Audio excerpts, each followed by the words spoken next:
Hello and welcome back to another video, or if you're new, welcome to my channel. So we're going to start off by doing our brows like we would on a normal day, if you wish. And I don't want to make this too much of like a beauty tutorial, so I'm just going to kind of quickly run through and then conceal them like you would normally. Well, I don't know what you do, but this is what I do. I'm using NYX Can't Stop Won't Stop concealer. Blend that away and then do your like skin routine, your foundation, contour, whatever you want. Well, this seems like such a nice, normal, casual beauty tutorial until we put eyeballs on our tits. Moving on to the boobies, or should I say a lack of, which is absolutely nothing wrong with that. We're going to grab some liquid latex. I'm using the one by Mehron. Do you want to grab some cotton and then dip that into the latex and squeeze out the excess? And then you want to create these rings, which are going to be the outsides of the eyes. You can grab a pencil and sketch it out first if it helps. So I haven't gone all the way in a full circle just because I know that I'm going to put the skin on top, so you're not going to see it anyway, so just the bottom bits will do. I'm just using a cotton bud to help stick it down as well.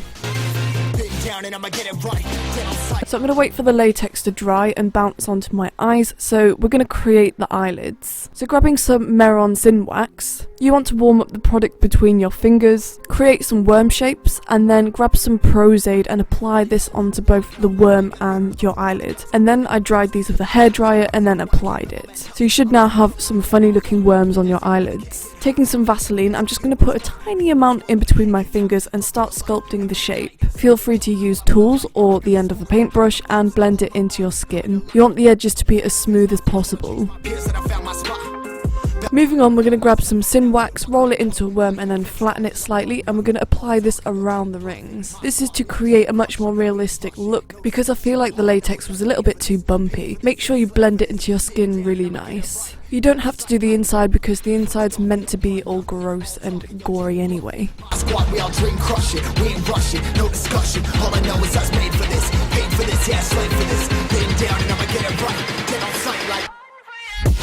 Now we're going to paint the eyes. So very simple, I'm just grabbing the Mehron Paradise paints and painting in the irises. So it's just basically circles with a lot of little lines in them. And then obviously fill the rest in white and then paint the pupils as well.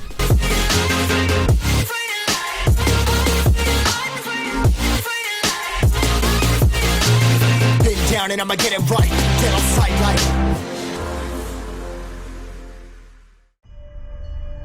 Grabbing some red and black and even brown if you want. We're going to apply this around the edges. You can use eyeshadow or paint, it's up to you. I prefer eyeshadow because I just love the soft effect that it gives. And this is just going to create more depth in the eyes, make it look a lot more realistic and bloodshot as well.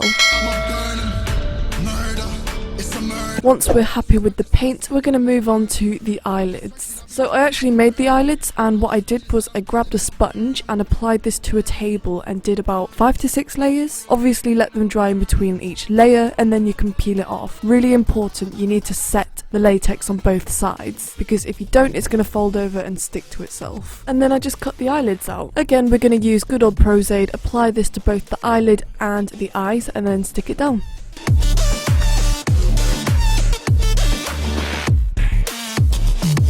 Now I'm going to grab the Mehron Pro Colour Wheel and apply the reds, the browns and even the purples inside the skin.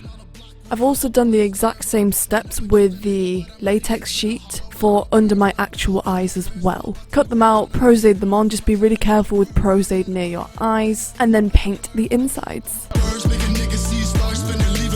Now I know this look would improve dramatically if I added texture on the insides of the eyelids. The only trouble is that it was quite heavy already and I don't think it would have handled the weight. So instead I got some really thick coagulated blood gel and just applied lumps and bumps here and there. Next we're going to grab some wire. I actually made this fake barbed wire just with wire. How many times do I have to say wire in one sentence? And then attach these to the ends of the eyelids by poking a hole and then bending it at the back. And then I grabbed this blood spray by Mehron and just splattered this here and there. This is going to give it a much more sort of like explosive look. And then you want to paint the insides of your eyes. Just be really careful with your eyes. And a really helpful tip for this is you want it to be really deep and dark for this area, because this is obviously the deeper areas. Now the blood spray is a little bit too much for the face area, so I'm just going in with a wire sponge instead so I can control it a little bit more. So I'm just grabbing some latex and cotton and wrapping this around the end of the wire, and then I'm going to stick this behind the flap and onto my cheek as well. The original plan was I was only supposed to stick it on the eyelid, but it wasn't strong enough to hold the weight. Of course you want to do the insides of the eyelids as well, and as you can see here I'm using both the coagulated and the regular blood. By the way, as you can see on my left side, your right side, the blood's accidentally dripped onto the eye, and at first I was like, no! But then I realised it actually looked pretty cool, so it was kind of a nice accident. So if you want to do this deliberately, go ahead. For the finishing touches, you want to grab some sort of colour. I'm using Mehron Pro Colour Wheel, and I didn't have any IPA left unfortunately to dilute the colour to make it a bit more transparent, but you just want to basically create some veins here and there. Go ahead and add some other nasty stuff, bruises, maggots, pus, and then finally I'm just adding this lovely little nude to go with this gorgeous makeup. Don't I look hot and sexy? Thank you so much to the 3 people who actually watch my videos. I'm really grateful. If you'd like to support me, then feel free to hit the subscribe button, like, comment and all of that good stuff, and also follow me on Instagram, Facebook and TikTok at Goth Spectrum.